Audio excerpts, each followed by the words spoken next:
আসসালামু আলাইকুম ভিউয়ার্স, আমি জুবাইর আছি আপনাদের সাথে আকুয়াটির পক্ষ থেকে। আজকে আমরা কথা বলবো Oppo A33 নিয়ে। সো চলুন প্রথমে এটির আনবক্সিং দিয়ে শুরু করা যাক।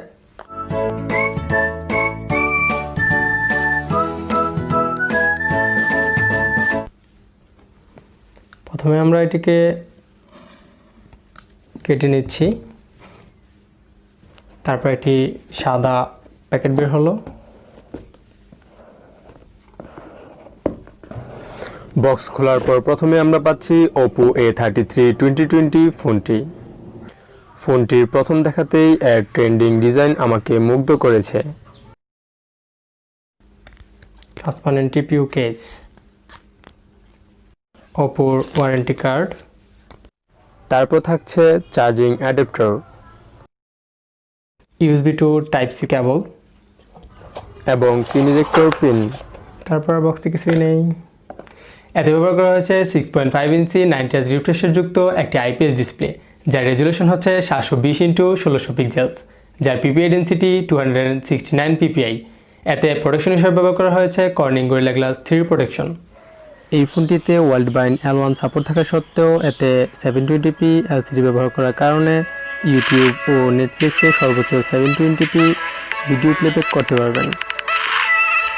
এই ডিসপ্লেটির কালার স্যাচুরেশন ছিল ভালোই, তবে এর পিপিআই ডেন্সিটি কম হওয়ার কারণে একটু ভালোভাবে লক্ষ্য করলেই এর পিপিআইগুলো চোখে পড়তেছিল।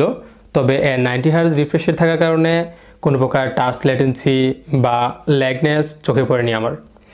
প্লাস্টিক ফ্রেমের এই ফোনটির পেছনে ব্যবহার করা হয়েছে প্লাস্টিক বিল্ডের গ্লোসি টাইপ ব্যাকপার্ট, যাতে সহজেই স্কেচ পড়ার সম্ভাবনা রয়েছে এবং এতে প্রচুর হাতের ফিঙ্গারপ্রিন্ট পড়তেছিল।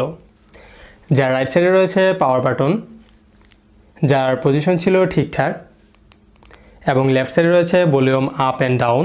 তার উপরে পজিশনিং করা হয়েছে ডুয়েল সিম plus dedicated micro SD card slot. নিচের পোর্শনে রয়েছে 3.5mm headphone Jack, microphone, Type-C port এবং লাউড স্পিকার। এতে সিকিউরিটি হিসেবে ব্যবহার করা হয়েছে fingerprint and face unlock. Fingerprint positioning ছিল বেশ ভালো, আমার হাতের আঙ্গুল খুব সহজেই রিচ করতে পারতেছিল এবং এটি ছিল বেশ ফাস্ট অ্যান্ড অ্যাকুরেট। এর ফেস আনলক স্পিডও ছিল বেশ ফাস্ট। এর রিয়ারে রয়েছে 3টি ক্যামেরাযুক্ত ক্যামেরা সেটআপ, যার প্রথমটি হচ্ছে 2 মেগাপিক্সেলের f2.4 অ্যাপারচারযুক্ত ম্যাক্রো শুটার এবং দ্বিতীয়টি হচ্ছে 13 মেগাপিক্সেলের f2.2 অ্যাপারচারযুক্ত ওয়াইড মেইন শুটার এবং তৃতীয়টি হচ্ছে 2 মেগাপিক্সেলের f2.4 অ্যাপারচারযুক্ত ডেপথ সেন্সিং সেন্সর। এর ফ্রন্টে রয়েছে 8 মেগাপিক্সেলের f2.0 অ্যাপারচারযুক্ত সেলফি শুটার, যা দিয়ে সর্বোচ্চ 1080p 30fps এ ভিডিও করতে পারবেন। তাহলে চলুন এর কিছু পিকচার স্যাম্পল দেখে আসি। এর পাঞ্চ হলে থাকা 8 মেগাপিক্সেলের সেলফি ক্যামেরাটি দিয়ে বেশ ন্যাচারাল পিকচার প্রডিউস করতে পারছিল এবং এর পিকচার ডিটেলসও ছিল অ্যাভারেজ লেভেলের এবং ফেস স্মুথনিং ছিল খুব সুন্দর ও অ্যাকুরেট। এর রিয়ারে থাকা ম্যাক্রো লেন্সটি দিয়ে খুব ক্লোজ শট নিতে গেলে ফোকাসিংয়ের প্রবলেম করতেছিল, তবে এর ম্যাক্রো শট ছিল মোটামুটি ওকে লেভেলের। পিকচার ডিটেলস ছিল খুব কম, তবে কালার স্যাচুরেশন ছিল ঠিকঠাক। এর রিয়ারে থাকা মেইন ক্যামেরাটির পিকচার ডিটেলস ছিল ভালো, পিকচার কালার ছিল ন্যাচারাল, স্যাচুরেশন ও শার্পনেস ছিল ওকে লেভেলের।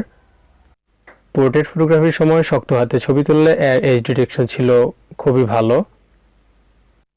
এর ক্যামেরাটি পিকচার শেডগুলো একটু কমিয়ে ছবিগুলোকে একটু সুন্দর করে দিচ্ছিল।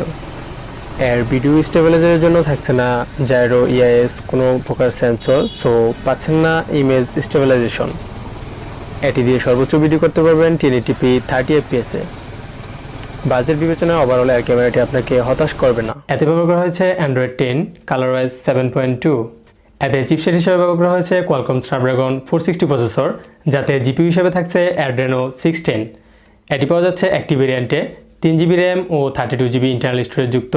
এতে স্টোরেজ হিসেবে ব্যবহার করা হয়েছে UFS 2.1। এই ফোনটিতে 90Hz ডিসপ্লে প্যানেল ব্যবহার করার কারণে আপনারা গেমিং করতে পারবেন খুব ভালো। সো চলুন গেমিং টেস্টটি করে আসি। এটি দিয়ে পাবজি খেলার সময় অ্যাকশন মুভমেন্ট টাইমগুলোতে হালকা পাতলা ল্যাগ ও ফ্রেম ড্রপ লক্ষ্য করলেও পাবজি খেলা যাচ্ছিল ঠিকঠাক। এটি দিয়ে লং টাইম পাবজি খেলার পর ক্যামেরা বাম্পের পোষণ দিয়ে একটু হিট লক্ষ্য করতেছিলাম। এই ফোনটি দিয়ে পাবজিতে সর্বোচ্চ ব্যালেন্স গ্রাফিক্সে মিডিয়াম ফ্রেম রেটে খেলতে পারবেন, তবে ভালো পারফরমেন্স পাওয়ার জন্য স্মুথ গ্রাফিক্সে হাই ফ্রেম রেটে খেলার জন্য রিকমেন্ড থাকলো। F9 বেশ অপটিমাইজ গেম হওয়ার কারণে এটি দিয়ে প্লেব্যাক করা যাচ্ছিল ঠিকঠাক। ফ্রেম ড্রপ অথবা স্টার্টারিং লক্ষ্য করিনি আমি। তবে ফ্রি ফায়ার খেলতে পারবেন আল্ট্রা গ্রাফিক্সে হাই ফ্রেম রেটে। ফ্রি ফায়ারে সর্বোচ্চ গ্রাফিক্সে খেলার পরেও তেমন কোনো সমস্যা পড়তে হয়নি, ঠিকঠাক মতো রান করতেছিল এবং ফ্রি ফায়ার লাভারদের জন্য এই ফোনটি একটি বিগ ডিল হতে পারে। অ্যাকশন মুভমেন্টে মুভমেন্ট এবং এনিমি সিন সব কিছুই ছিল স্পষ্ট, ক্লিয়ার এবং কোনো প্রকার ল্যাগ, ল্যাটেন্সি, ফ্রেম ড্রপ লক্ষ্য করিনি আমি। এই ফোনটিতে আপনারা পাচ্ছেন স্টেরিও লাউড স্পিকার, যেমন আপনার বটম ফায়ারিং লাউড স্পিকারের সাথে সাথে আপনার এয়ারপিকের যে স্পিকারটি রয়েছে সেটিও লাউড স্পিকারে কাজ করবে। সো দুটি মিলে একটি ডলবে অডিও সিস্টেম ক্রিয়েট করবে। তো এটার অডিও কোয়ালিটি ছিল বেশ ভালো। এই বাজেটে আর কোনো ফোনে আপনারা এরকম ডলবে অডিও সিস্টেম পাবেন না। দুইটি স্পিকারের সাউন্ড ছিল বেশ ক্লিয়ার এবং স্পষ্ট, একটি ব্লক করে রাখলেও অপরটি সাউন্ড দিয়ে স্পষ্ট সব কিছু শোনা যাচ্ছিল।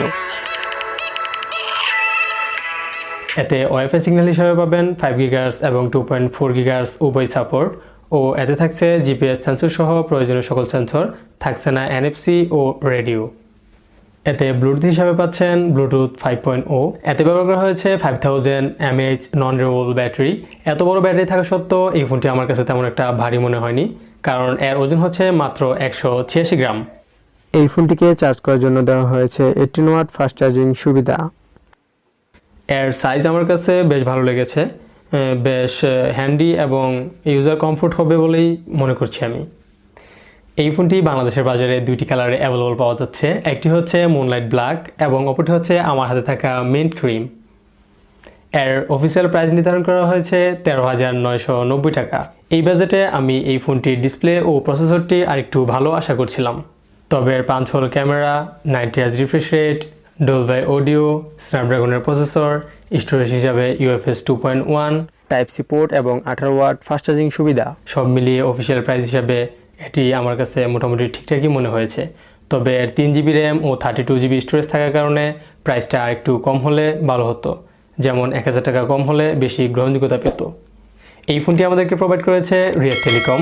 রিয়েট টেলিকমে আপনারা সুলভ মূল্যে সকল প্রকার স্মার্টফোন সহ পাচ্ছেন সকল ধরনের অ্যাক্সেসরিজ।